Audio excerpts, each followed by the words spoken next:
দেশে বিদেশে সুখ্যাতি থাকলেও রাজবাড়ীর গোয়ালন্দের যমুনা ও পদ্মা নদীর মোহনায় জেলের জালে দেখা মিলছে না ইলিশ। গ্রীষ্ম শেষে বর্ষা মৌসুম শুরু হলেও ইলিশ মিলছে না জেলেদের জালে। অথচ বিগত বছরগুলোতে এই সময় জেলেদের জালে দেখা মিলেছে পর্যাপ্ত পরিমাণ ইলিশের। এতে করে পরিবার পরিজন নিয়ে চরম বিপাকে পড়েছেন ইলিশ শিকারের ওপর নির্ভরশীল জেলেরা। অনেকেই পেশা পরিবর্তন করতেও তাই বাধ্য হচ্ছেন। জানা গেছে, স্বাদ বিবেচনায় গোয়ালন্দের ইলিশের দেশ বিদেশে সুখ্যাতি রয়েছে।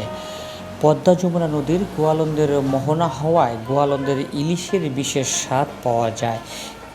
ইতিমধ্যে শুরু হয়েছে বর্ষাকাল।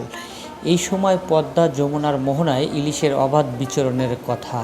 জেলেদের জালেও অন্যান্য বছরগুলোতে এই সময় মোটামুটি ভালোই ইলিশ ধরা পড়েছে, কিন্তু এবছর পদ্মায় ইলিশের দেখা নেই বললেই চলে। দিনের পর দিন জাল ফেলেও হতাশ হয়ে ফিরে আসছেন ইলিশ শিকারীরা।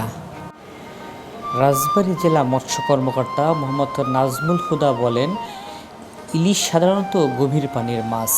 পদ্মা নদীতে অসংখ্য ডুবোচরের সৃষ্টি হয়েছে, আর নাব্যতার সংকট থাকায় ইলিশের বিচরণ কিছুটা কম হয়ে থাকে। আমরা তো নতুন মানুষ, নতুন নাজল বানাই, আমরা তো ব্যবসা করতাম, ঠিক আছে। এখন এই ব্রিজ হওয়াতে মনে করেন নাজল বানাচ্ছে, ঠিক আছে।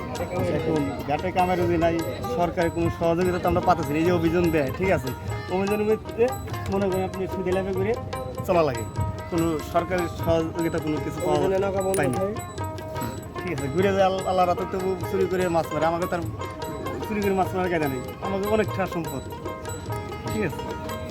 তার মানে সরকারিভাবে আপনাদের কি জেলে কাটাছে? কাটা তো হয়নি। না না, কাট হয় অনেক দেয় অনেক। এই জাল বানাচ্ছে 1 বছর উপরে হয়নি। আচ্ছা, কোনো চাল ডাল সহযোগিতা কিছু পাইনি সরকারের। এবার তো শুনছি যে আপনাদের এখানে নাকি বাস শুরু দিচ্ছে জেলেদের, সেগুলো কিছু পান নাই? কিচ্ছু না, 1 বছর যাবত, 1 বছর উপরে হয়েছে নাজল বানাচ্ছি, কোনো 2-4 জিনিসও পাইনি সরকারের অবদান। আপনার পুরো নাম কি যেন লেখেন ভাই? আমার নাম হ্যাঁ, মোহাম্মদ সোনামুদ্দিন সর্দার। ঠিক আছে।